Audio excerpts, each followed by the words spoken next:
कल है सेंसेक्स की वीकली एक्सपायरी, मार्केट में मोमेंटम कैसा रहेगा, रह सकता है, सपोर्ट कहां बन सकता है, रेजिस्टेंस कहां बन सकता है, इन सारी चीजों पर बात करेंगे।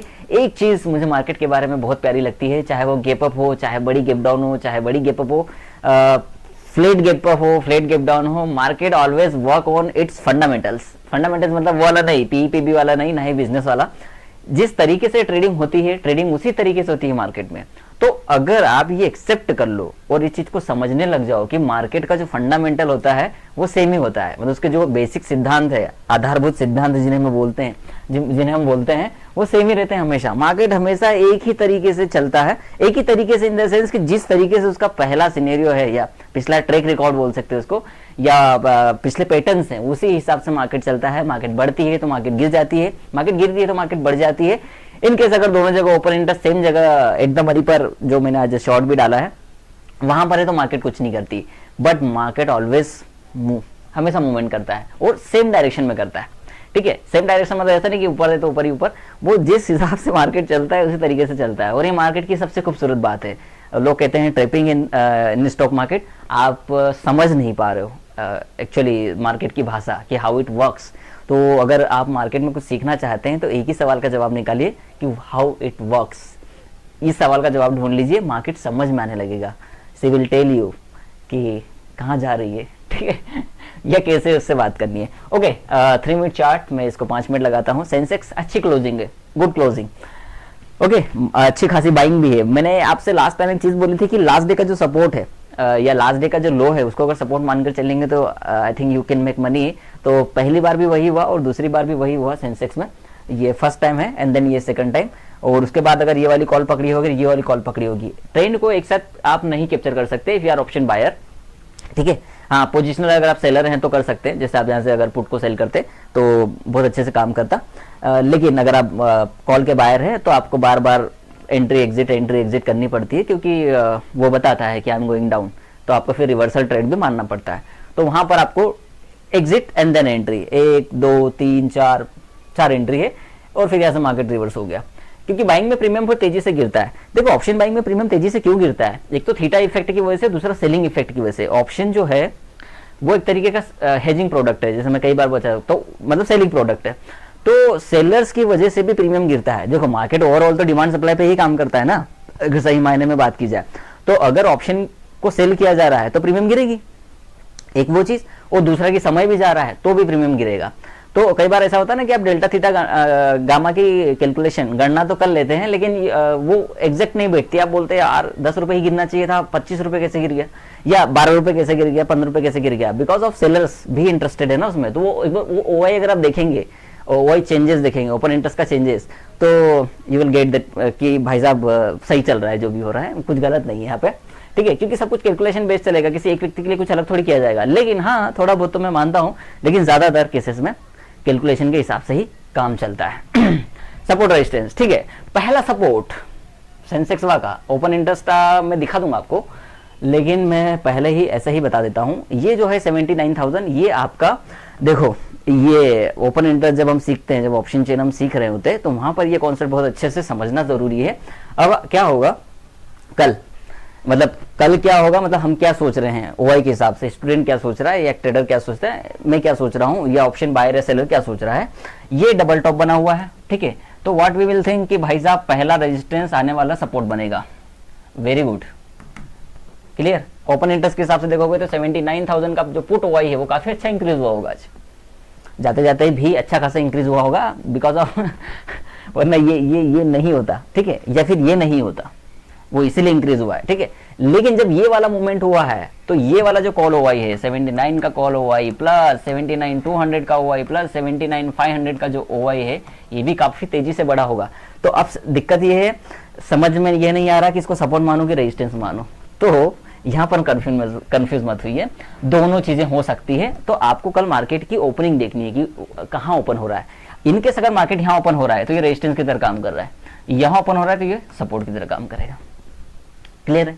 फ्लैट ओपन होता है तो देखिए 15 मिनट, 20 मिनट, 30 मिनट, वैसे एक्सपायरी है तो बहुत जल्दी डिसीजन आ जाता है। एक्सपायरी में 15 मिनट के अंदर डिसीजन आ जाता है कि राइटर कहाँ बैठ रहा है, कॉल का भी और पुट का भी।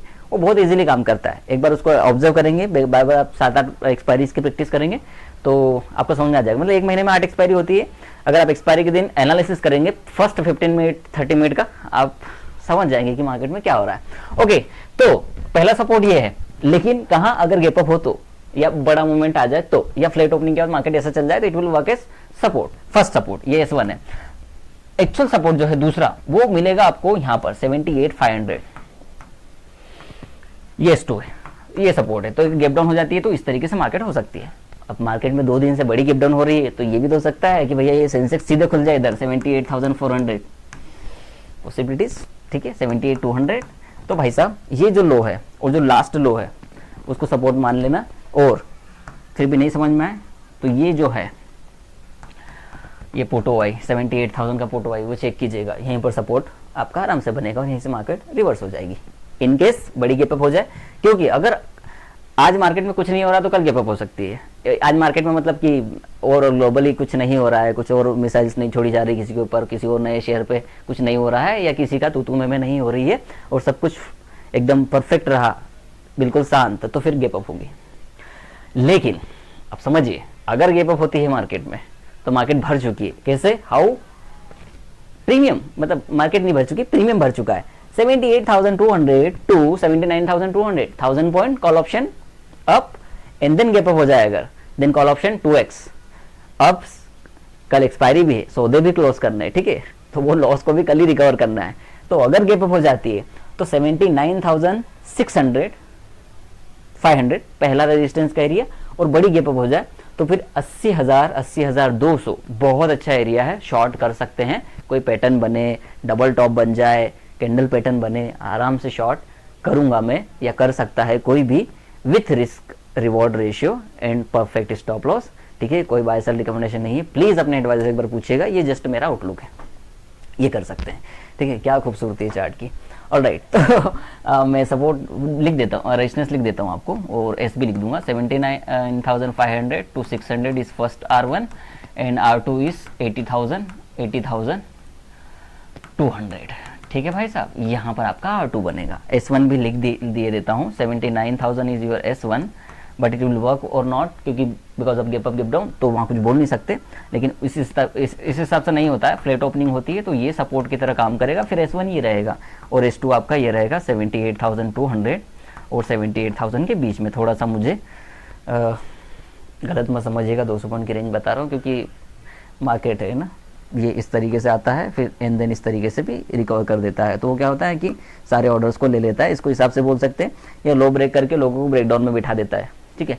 तो ब्रेकआउट ब्रेकडाउन ट्रेडिंग अपन करते नहीं है, करना भी नहीं चाहिए इंडेक्स में, बाकी हर जगह काम करेगा, एसेट्स में काम करेगा, ठीक है, स्पोर्ट में काम कर जाएगा। ये रहा अपना सेंसेक्स हुआ।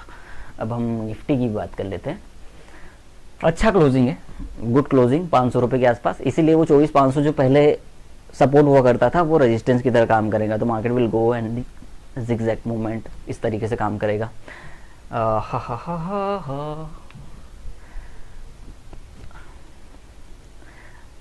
यही मूवमेंट अगर कल एक्सपायरी में आ जाए ना ऐसा, तो वो प्रीमियम सीधे 50 रुपये का आई थिंक 120 to 150 तक जाएगा। अगर ये वाला मूवमेंट कल आ जाए इसी टाइम पर जिस टाइम पर आया है तो मज़ा आ जाएगा। ओके, मैं थोड़े बड़े सपोर्ट रेजिस्टेंस की बात करता हूँ, फिर 5 मिनट पे भी लगाता हूँ।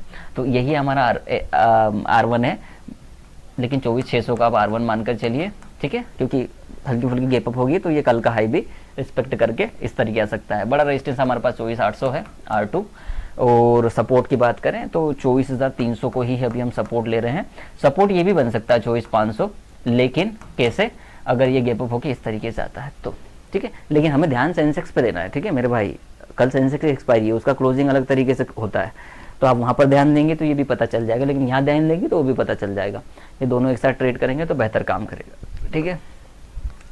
तो यहीं कहीं से सेलिंग आनी चाहिए, और बाकी तो ठीक है। R1 R2 बड़ी गैप अप हो जाए तो 24,800 के आसपास रेजिस्टेंस मिल सकता है, 750-800, ठीक है, सब कुछ क्लियर नहीं है उसका, तो वहाँ पर भी सपोर्ट मिल सकता है। और ये इसकी रिस्पेक्ट करना चाहिए कल मार्केट ने। अगर कुछ नहीं होता है तो फिर वो है ना, ग्लोबल प्रॉब्लम्स को तो कोई नहीं सुधार सका, तो भाई अपन क्या बात कर सकते हैं उस पर।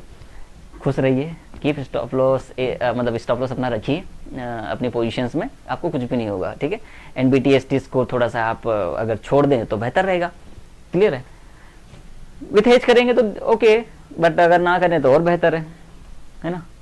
या फिर इस तरीके से करें कि आपका पैसा ही ना जाए ज़्यादा, 20 रुपये की प्रीमियम डाल दी, 30 रुपये की भी डाल दी, उसका भी एक तरीका है।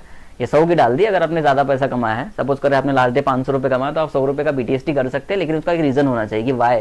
जैसे मान लीजिए कि मार्केट आज ऊपर है ना, ऐसे ही ऐसी सिचुएशन है ना, कोई बाय सेल रिकमेंडेशन नहीं। सपोज करो मार्केट आज 300 रुपये पर थी, सपोज करो क्या थी ही, और 600 रुपये तक चली गई, ठीक है। अब मुझे लग रहा है कि मार्केट में 300 पॉइंट का मूवमेंट आ चुका है। अब मान लेते हैं कि निफ्टी की कल एक्सपायरी है, ऐसा मान लेते हैं, ठीक है। तो मैं क्या कर रहा हूँ, मैं 800 रुपये का, क्योंकि ठीक है 800 तो ज़्यादा होता है, मार्केट भरी ना 300 रुपये बढ़ी, अब एक्सपायरी कल है तो ये 600 का कॉल अच्छा खासा भर गया होगा, ये भर गया होगा ना इस तरीके से, या 650 या 500, नहीं हाँ 500 का भी कर सकते हैं, लेकिन आप इन द मनी सेल क्यों करेंगे, अभी इसको छोड़ देते। अब एट द मनी 600 सेल करके गए, तो क्या है कि कल में अगर मार्केट में 700 रुपये की ओपनिंग होती भी है तो वो थोड़ी देर ऊपर रहेगा, उसके बाद हल्का नीचे आ जाएगा, तो वो 600 के सेल में आपको लॉस नहीं जाएगा। मैं कुछ और बात करूंगा कभी और आपके साथ में, इसको यहीं से छोड़ देते हैं ना, वीडियो बेफालतू में लंबा हो रहा है। मैं चाहता नहीं कि ये 10-11 मिनट का वीडियो बने, मैं चाहता हूँ 5 मिनट 7 मिनट में चीज़ें कंप्लीट करूँ, बट वो फ्लो चलता है तो फिर वो चलते ही जाता है। मैं ध्यान रखूंगा अगली बार, छोटा बनूंगा थोड़ा सा। क्लियर, ये कीजिए, पैसा कमाइए, स्टॉप लॉस लगाइए, रिस्क को मैनेज कीजिए और खुश रहिए।